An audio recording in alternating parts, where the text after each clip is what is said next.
Radio Bonne Nouvelle présente Héros de la foi, de l'Afrique à l'Océanie, des Amériques à l'Asie, en passant par l'Europe et les îles. Parcourez pendant une demi-heure l'histoire de ces hommes et femmes qui ont fait et font encore les temps forts de l'Église. Découvrez le secret de leur prouesse et aussi les raisons de leurs échecs. Tous les jeudis à partir de 21h. Vous êtes les bienvenus chez les Héros de la foi, l'univers dans lequel la consécration crée l'espoir. Héros de la foi, une émission proposée et présentée par Patrick Chouenkam. Hasta pronto, por la gracia de Dios. You bled and died at our mind. Hallelujah.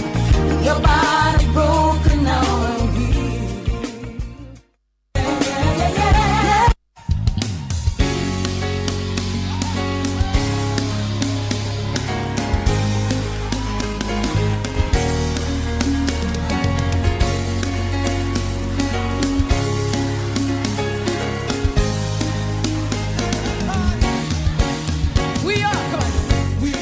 Chosen generation, called for to show His excellence. All I require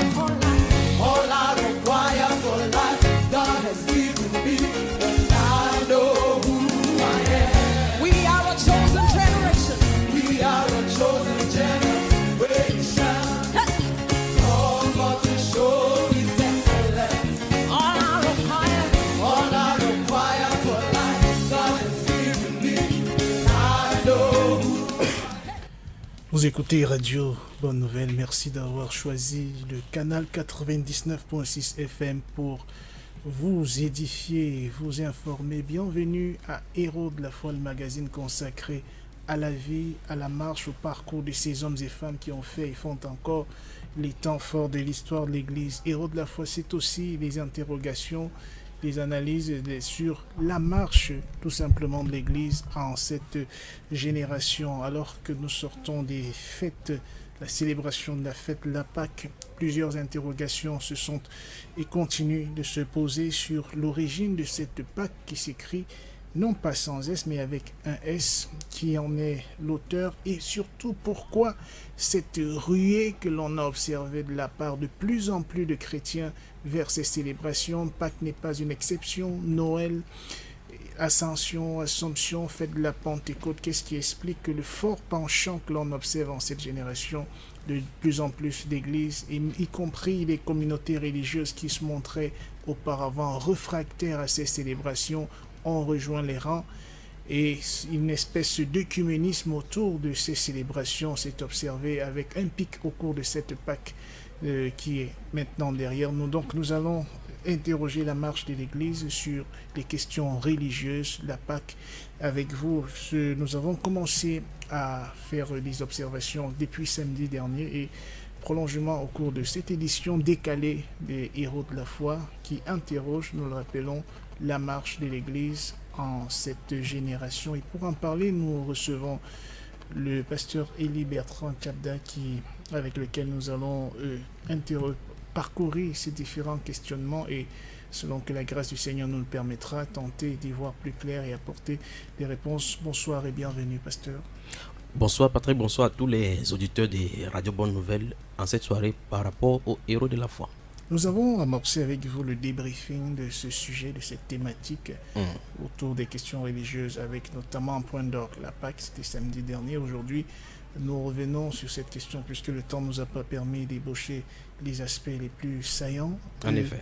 Aujourd'hui, la question d'où vient donc cette Pâque, vous notiez au niveau de la sémantique, de la syntaxe, oui. Un Pâque qui s'écrit sans S, qui est dans la Bible, et celui qui s'écrit avec S, qui n'est vraisemblablement pas mentionné dans la Bible. Absolument. D'où cela vient-il? Voilà, je le dis encore un bonsoir particulier et bonsoir pour tous ceux-là qui recherchent la vérité. Comme vous avez signifié, le texte que vous avez mentionné, c'était dans le contexte du prétexte concernant la fête qui a marqué la semaine dernière et dont la quasi-totalité du monde entier il s'est mêlé tant bien que mal avec des événements qui sont passés au Sri Lanka et précédemment avec la chute, l'incendie à la cathédrale dont nous avons mentionné dans la précédente émission. Alors maintenant, et dans cette émission-là, je faisais référence du fait qu'en fait, il y a la Pâque j'ai dit 77 fois dans la Bible, il est mentionné de façon directe le mot Pâques, mais en aucune des fois Pâques s'écrit avec S.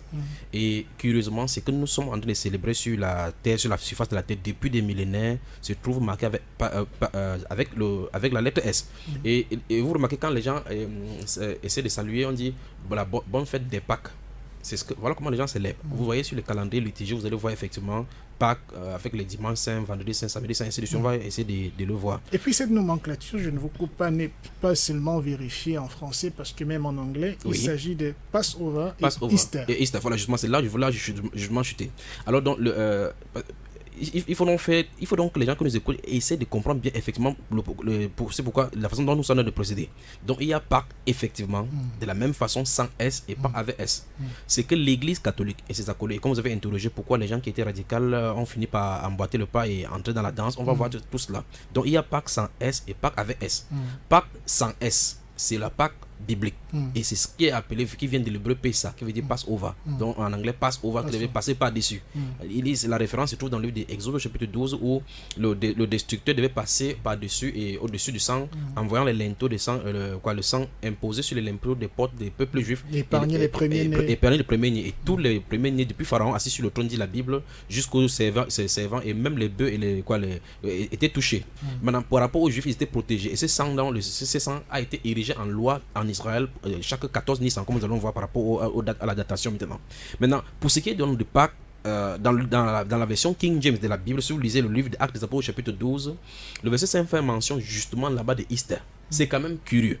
Et Easter, quand vous voyez Easter, ça parle de l'Orient. Parce que Easter vient de l'Orient. Ça veut dire qu'à l'Est. Alors on se pose donc la question comment dans la version anglaise on a pu, et c'est le seul endroit, y compris dans la version King James, pourquoi c'est glissé, on a écrit dans Actes chapitre 12, parce qu'il est fait mention là-bas lorsqu'on on avait fait mourir l'apôtre Jacques, Hérode avait fait mourir l'apôtre Jacques, et puis voyant que cela avait plu aux Juifs, il attendait donc la fête de Pâques, et c'est là où on a écrit Pâques avec S. J'ai dit cette fois-ci là, à la version anglaise, dans la version King James, si les gens lisent dans Actes chapitre 12, il fait mention de Easter et Osten en allemand. Alors on se pose la question, pourquoi Easter qui n'a rien à voir avec Passover? Parce que normalement si on voulait traduire en anglais on devait dire que when the feast of the Passover, vous voyez n'est-ce pas, on devait mettre Passover. Maintenant Easter vient justement du mot chaldéen des Isis, ou mieux encore en tout cas vous voyez cette même démon là, et vous voyez effectivement que cette grande entreprise dont les hommes s'habitent en blanc, qui a amené cette Pâque là, c'est sa fête qu'on est en train de fêter. D'un autre côté on fait son ascension, de l'autre côté on fait justement toutes les festivités tournent autour d'elle. C'est quand même terrible. C'est elle qu'on appelle la reine du ciel. Et justement, vous allez remarquer que depuis, et sauf le cas des cathédrales modernes, depuis les premiers siècles, dans l'apparition des premiers siècles sur Alexandre Sévère et autres là-bas, lorsqu'ils ont commencé à construire les temples, les édifices avec les ablis de la croix étaient orientés vers le soleil levant. Donc ça veut dire qu'en fait, ils construisaient ce qu'ils appellent les cathédrales ou bien les églises avec l'orientation pour que les gens puissent se tourner en adorant le soleil. Maintenant, c'est quand même pathétique qu'aujourd'hui, comme je parlais de la dernière fois de la référence, que les gens puissent essayer de trouver n'importe quoi et faire sans se poser la question sur le fondement. C'est pour ça qu'il parlait de la référence. Donc chaque fois il faut que les gens se posent la question d'où est-ce que ces choses-ci viennent, parce qu'on se trouve dans le christianisme avec des choses qu'on a emboîtées ou bien qu'on a hérité du paganisme. Donc en réalité nous nous trouvons effectivement dans un christianisme effectivement paganisé, comme le dit Will Durant et tous les autres historiens qui ont travaillé là-dessus avec Alexander Hislop dans les deux Babylone. Alors donc je disais donc que en lisant Ézéchiel au chapitre 8, le verset 14 à 18, la Bible parle effectivement, l'Esprit de Dieu enlève Ézéchiel pour l'amener au temple, et il montre effectivement qu'à l'Orient il y avait des femmes qui étaient assises et pleuraient Tammuz. Et Tammuz c'est le nom justement chaldéen de cette divinité qu'on appelle Osiris, Isis, ainsi de suite. Ce sont une divinité qui est depuis le temps depuis la Chaldée en descendant jusqu'à Multra maintenant, c'est la même divinité qui est adorée. De l'autre côté maintenant, il y avait ces femmes qui pleuraient Tammuz et d'autres encore qui étaient prosternées au soleil. Donc, et dans le livre de Jérémie au chapitre 7, nous avons vu ça également ici. La reine du ciel, c'est cette femme-là qui est la coordonnatrice de toutes ces religions des gérantes de la terre. Alors maintenant, le mot Ishtar vient de Ishtar, donc c'est l'origine du mot Ishtar qui a donné la reine du ciel, et ce sont les dénominations de la même personne qui appelait Ishtar. On l'appelle encore Diane des Éphésiens, c'est toujours elle. C'est qu'on appelle aujourd'hui dans l'église catholique la Marie, reine des apôtres, reine du ciel, mère de l'église, avec tous les autres abominations, co-avocate, co-rédemptrice, les choses que la Bible ne lui donne pas comme titre. Alors parce qu'il y a des interrogations et même des récriminations de la part de certains chrétiens qui estiment que c'est engendrer des polémiques futiles, stériles, inutiles, que de mentionner une nuance syntaxique. Il y a S là, il n'y a pas de S. Alors la question, on en vient donc à se poser la question, est-ce que c'est parce que les chrétiens ont constaté que c'est une polémique inutile qu'ils ont rejoint le mouvement de ceux qui célèbrent cette fête, parce qu'il y en avait qui étaient réfractaires avant, qui étaient même hostiles à cela. Maintenant, ils y sont allés, mains et poings liés. Oui. Et non seulement ils y sont allés, mais aujourd'hui, de plus en plus, ils en font même la promotion. Justement, ils sont devenus même défendeurs de ces fêtes. Alors la question, c'est qu'est-ce qui a changé dans leur esprit? Est-ce que c'est la compréhension qui s'est élevée, ou alors c'est l'obscurité qui a gagné? En tout cas, de deux choses l'une. Soit, et comme le Seigneur il a dit que qu'on les laisse croître ensemble, à la moisson on verra les vrais, la chose. Vous savez, ceci n'est pas une fois de plus nouveau. Quand vous allez regarder dans la Bible, dans les Saintes Écritures, comme j'avais dit la dernière fois, en prenant les exemples, toutes ces choses-là, on peut retrouver leur origine dans les Saintes Écritures, parce que les gens ont fait la même chose. Les gens ont pris les Écritures et avancé jusqu'à un certain niveau, on a ajouté des choses. Jésus en a confronté des gens qui disaient effectivement, Moïse ne vous a-t-il pas donné la loi, mais nul ne vous n'observe la loi. Pourtant, ces mêmes personnes venaient poser la question par rapport à ce que Moïse leur a donné. Et Jésus leur dit par exemple qu'ils ne croyaient ni à la résurrection d'autres pour un groupe, ni aux anges. Pourtant, la Bible qu'ils avaient entre eux, les différents parchemins qu'ils avaient, mentionnaient les anges, mentionnaient la résurrection. Alors donc, c'est vrai qu'en clair, et c'est un problème une fois de plus de référence. Ça veut dire que ça dépend de l'absolu de chacun. Et autre question qu'on pourrait poser maintenant, c'est que qui leur a appelés? Vous remarquez que depuis les Saintes Écritures, depuis l'Ancien Testament, avec le livre de Daniel, dans le livre de Daniel, on va avoir les Juifs qui vont être amenés en captivité à Babylone, sous Nebuchadnezzar. Lorsqu'ils seront en captivité, il va être, on va ériger là-bas une statuette comme c'est le type de cette nouveau ordre mondial qui sera là justement. Parce que c'est pour ça qu'il dit que la sémence n'a pas commencé aujourd'hui. Et donc, nous voyons sous Daniel, Abednego, Shadrach, Meshach, à qui on va faire des statuettes, et on va demander que toute personne qui ne se prosternera pas devant ces statuettes et au son des trompettes, des chalumeaux, ainsi de suite, sera jeté dans le feu. Donc, tout le monde, parce que la Bible dit que tout le monde s'est prosterné. Quand on dit tout le monde s'est prosterné, ça suppose que les Juifs qui avaient l'authenticité de la Bible avant d'aller en captivité, et les sacrificateurs, les souverains sacrificateurs qui étaient là, qui avaient été amenés en captivité, connaissant leur Dieu, dans Exode chapitre 20, il est dit que tu ne te prosternes pas devant une image taillée, ils se sont quand même prosternés. Je suis en train de vouloir arriver à la réponse de votre question pour que vous voyez la subtilité. Alors maintenant, voici Abednego, Shadrach, Meshach qui ont décidé de ne pas le faire, même ça va leur coûter la vie. Et effectivement, ils ont tenu ferme. On pourrait les taxer aujourd'hui. Si c'était aujourd'hui, on les taxerait des fanatiques, radicaux, extrémistes, ainsi de suite. Et tous les autres mots qu'on peut utiliser. Mais qu'est-ce qu'ils faisaient? Ils tenaient ferme par rapport, parce que l'écriture c'était contraire aux saintes écritures. Alors c'est pour ça qu'il n'y a pas de l'absolu et des références. Si l'absolu, c'est la parole, on ne doit rien ajouter, on ne doit rien y retrancher.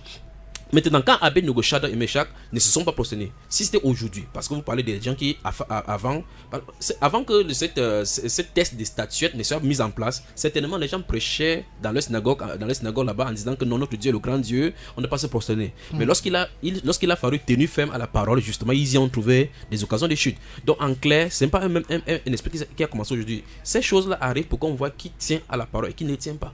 Donc, de façon subtile, oui. Je sais pas, c'est une force ou un esprit qui est derrière cela et qui est en train de nous entraîner vers où? En tout cas, ça nous entraîne là vers le nouveau ordre mondial. Parce que si quelqu'un a déjà accepté les fêtes, parce que nous parlons, parce que l'émission c'est la Pâque, les fêtes, les différentes fêtes. Voilà, ces différentes fêtes religieuses, quand vous regardez dans la Bible, justement, la fête de la Pâque, c'est la seule fête que la Bible dit clairement aux chrétiens. Mais avant ça, nous avons festoyé ici avec le 25 décembre, dit de la naissance de Jésus. On en a déjà épilogué ici, parlé ici à tue-tête, ça a fait couler beaucoup d'encre. Et même ceux dont, quand vous regardez la télévision catholique catho, on voit effectivement, ils disent clairement, même dans leur encyclopédie, on en a déjà montré ici, dans l'encyclopédie catholique, il dit que c'est une fête qui date d'avant les chrétiens. De l'autre côté, ils disent que c'est le pape qui a décidé qu'on attribue une date parce que forcément Christ est un autre jour. Initialement, les gens fuient cette fête-là, sachant que c'est une fête païenne. À un moment donné, on dit que non, il n'y a pas de mal à cela. La dernière fois, c'était ici, le livre d'Ésaïe, chapitre 1, verset 10, où Dieu dit qu'il hait 9 nouvelles lunes, il hait les fêtes. Pourquoi il hait une fête qu'il avait ordonnée? Parce qu'il a dit qu'il ne peut voir les crimes associés aux solennités. Quand Dieu a dit quelque chose, ça doit être fait comme tel. Et Usa en a eu en son dépend lorsqu'il a touché ce qui ne lui était pas permis. De l'autre côté, un des fils, Éléazar, dans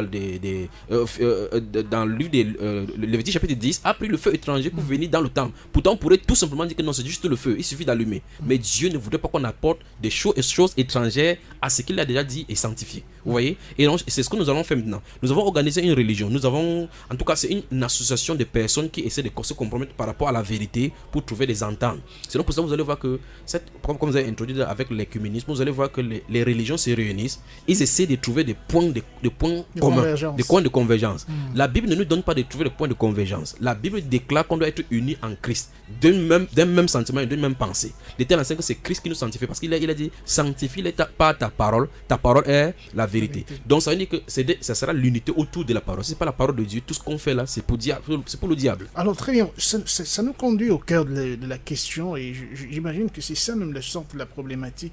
Quelle est l'incidence que cela a sur la marche individuelle du chrétien et sur la marche de l'ensemble de l'Église? Je ne parle pas de l'addition des dénominations, mais de l'Église reconnue par le Seigneur. Est-ce que prendre part à ces célébrations peut avoir une incidence sur la vie et la marche chrétienne? Exactement. Maintenant, nous comprenons effectivement que Dieu, lui, est l'Esprit. Nous sommes charnels et nous sommes censés le servir en esprit et en vérité. L'esprit est l'esprit de la vérité, c'est-à-dire la parole, parce qu'il a dit sanctifie pas, comme je viens de citer, sanctifie pas ta parole est vérité.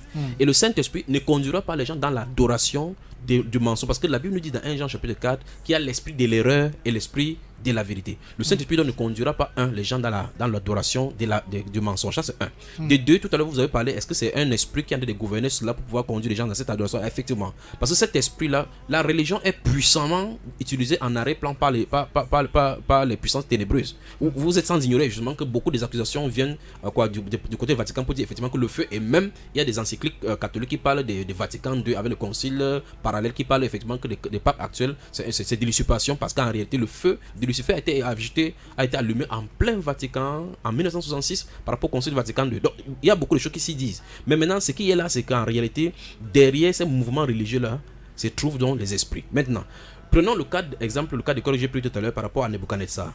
Derrière la statuette, qu'est-ce qu'il y a? Puisque pour les gens aujourd'hui qui se compromettent, ils diraient tout simplement que ça coûte quoi? Il suffit de mettre des genoux par terre, puis par suite laisser lever et dire et demander pardon à Dieu, parce que Dieu est miséricordieux. Vous voyez, ça veut dire quoi en réalité? Qu'est-ce qui se trouve derrière la statue? L'apôtre Paul nous dit dans 1 Corinthiens, effectivement, chapitre 8 et chapitre 10, justement, que je ne veux pas que vous soyez en communion avec les démons. La Bible déclare que ce qu'on sait à la table, c'est que la viande n'est pas quelque chose, ou bien que l'idole n'est quelque chose. Il dit que il ne veut pas qu'on soit en communion avec les démons. Donc quand on part festoyer autour d'une table qui n'est pas la table du Seigneur, l'apôtre Paul révèle que derrière ça se trouvent les démons. La table n'est pas quelque chose, l'idole qu'on a formée pour mettre là n'est pas quelque chose, mais parce que en réalité, l'objet de notre dévotion, de notre adoration devait être au Seigneur Tout-Puissant, se trouve incrusté derrière un esprit qui se cache derrière cette représentation. C'est ça le problème. Donc en réalité, quand quelqu'un essaie d'aller festoyer avec eux, il sert le diable sans s'en rendre compte, tout en fêtant, en appelant Jésus.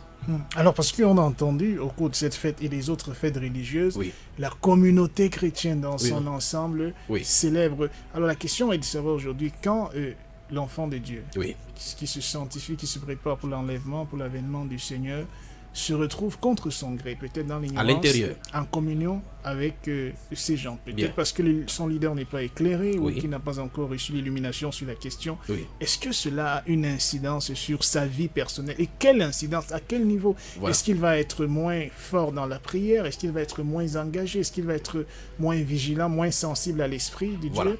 Malgré qu'Israël ait été dans l'idolâtrie, il n'en demeurait pas moins que c'était son peuple, parce que Dieu l'a choisi d'avance, et Dieu, c'est à cause de son amour, parce que c'était à cause de ses œuvres, Dieu détruirait Israël. Malgré qu'Israël était en décadence devant Dieu et en captivité, Dieu les surveillait, parce qu'il avait dit qu'il y a des choses, après 70 ans, il devait faire venir. Malgré cela, ils étaient toujours dans l'idolâtrie, mais c'était son peuple. Je veux dire, quand quelqu'un est des dieux, même qu'il soit dans l'ignorance ou pas, il est fautif. C'est donc pour cela que la Bible déclare à deux endroits, dans 2 Corinthiens chapitre 6 verset 17 et suivant, et puis dans Apocalypse chapitre 18 verset 4. Regardez la façon que Dieu dit en parlant de Babylone. La Bible déclare: c'est pourquoi mon peuple, remarquez bien qu'il appelle mon peuple, sortez du milieu d'elle. Qu'est-ce que la Bible déclare là-bas dans ce livre d'Apocalypse chapitre 18? On parle de Babylone, de la chute de Babylone. En décrivant Babylone, on voit effectivement cette grande institution aujourd'hui. On dit qu'elle est devenue le repère de tout esprit odieux et impur. Des figures de représentation, des figures de quadrupèdes, ça se trouve là-bas. Et on dit, on a trouvé chez elle même elle fait même le trafic des âmes des hommes. C'est quand même terrible. Comment est-ce que cette grande institution trafique les âmes des hommes? Il faut qu'on se pose des questions. Donc ça dit que on dit que c'est chez elle, beaucoup de magasins, beaucoup de marchands s'enrichissaient de leur luxe, parce qu'en une heure son jugement est venu. Elle est tombée Babylone. Mais Maintenant, puisque vous posez la question en relation avec les enfants de Dieu qui s'y trouveraient d'une façon ou d'une autre, il n'est pas nécessaire d'être à l'intérieur de cette institution. Parce que Non, là, je parle- oui, nous parlons d'une je parle de communauté, la fête. Justement, nous Nous, parlons de les la fête. chrétiens, prenons un exemple terre à terre pour Oui. que ceux qui sont à la maison et ailleurs nous comprennent bien. Oui, Moi, je suis un chrétien, je me prépare pour l'enlèvement du Seigneur, Oui. pour l'avènement du Seigneur et l'enlèvement de l'Église. Et je me retrouve de façon inconsciente en train de célébrer, par exemple, la Pâque. par suivisme. Oui, par suivisme, ou peut-être que Les mon Pâques- leader les n'est pas Pâques avec éclairé S. là-dessus. Oui, Et que lui, venant de je ne sais d'où, peut-être qu'il a hérité, Hérité. voilà, de cette culture de l'ancien milieu. Mm. Et il continue dans cette À célébration. perpétuer. Oui. Quelle est l'incidence sur ma vie, sur ma relation, sur ma communion avec le Seigneur? Avant de répondre à la question, c'est pour cela justement, une fois de plus, le problème de référence. C'est pour cela que les gens ils doivent se souvenir que Christ est le médiateur entre nous et Dieu. Et par conséquent, les gens doivent nous conduire dans la vérité. C'est pour cela que chacun les Saintes Écritures, aucun enfant de Dieu n'a une écriture différente de celle du pasteur. Ça veut dire qu'il faut que chacun examine c'est pourquoi, enfin, ou bien c'est les choses qu'il reçoit. La Bible déclare qu'il faut qu'on examine toutes choses selon les Saintes Écritures. Maintenant, quel est l'impact de cette personnalité-ci? Vous voyez effectivement que sa communion est biaisée avec le Seigneur parce qu'en réalité, vous ne pouvez pas communier. De toute façon, que vous soyez bon, gentil et que vous confondez l'acide avec de l'eau, vous buvez, ça va vous dérabrer les intestins. Parce qu'en réalité, même si c'est brillant comme l'eau, même si vous êtes bon, ça va quand même vous faire du mal. Donc, regardez une fois de plus, l'apôtre Paul, par exemple, prenons comme un exemple type. Il était appelé de Dieu depuis la naissance. Donc Dieu le connaissait, Dieu le voyait, Dieu l'avait choisi, tout comme Jérémie. Mais maintenant, la Bible déclare qu'il agissait selon les traditions de père, il était zélé. Il faisait du mal aux gens.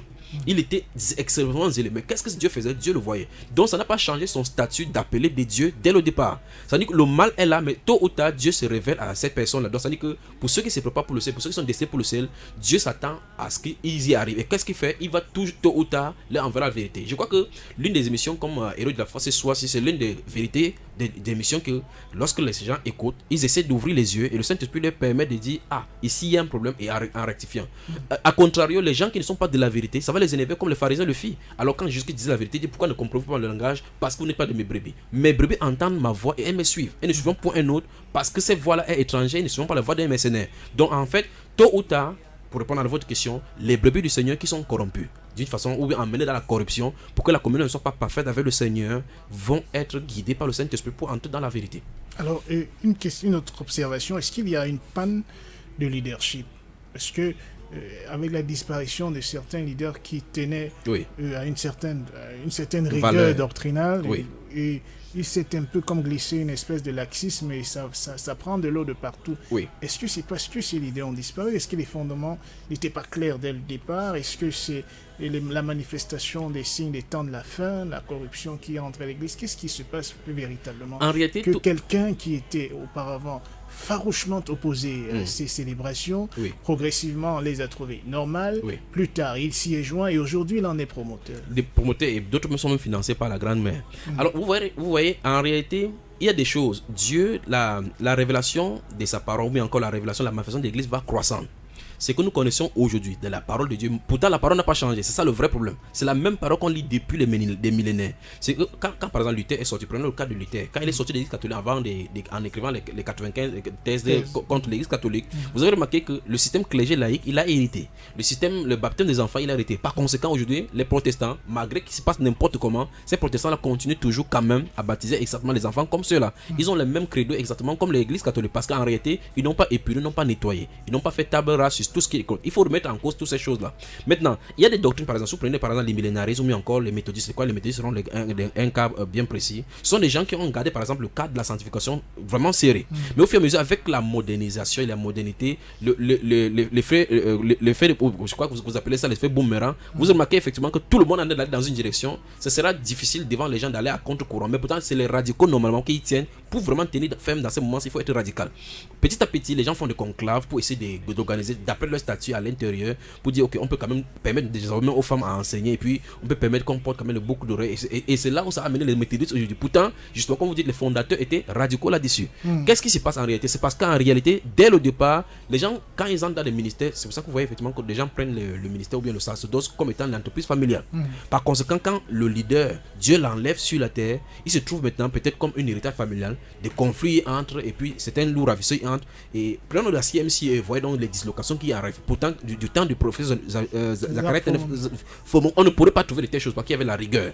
Mais il a fait son temps. Il est parti, il va entrer avec les gens pour qui il est venu. Le reste, ils doivent continuer dans la doctrine ou bien aller en désarroi. Maintenant, Dieu a ces gens qu'il appelle au sacerdoce. Si ces gens ne sont pas appelés, malgré la formation que vous allez avoir, vous n'êtes pas appelé à cet office. Donc, je crois que ici le problème même de leadership se trouve au niveau où les gens ont confondu les choses de Dieu à l'entreprise familiale et au modèle, on a copié le modèle du monde comme une entreprise où on reléguait aux gens. Vous remarquez au Nigeria, quand quelqu'un meurt, c'est sa femme qui hérite. Vous prenez le cas de Bensa Odaosa, vous allez voir effectivement que sa femme même est au niveau de archibishop.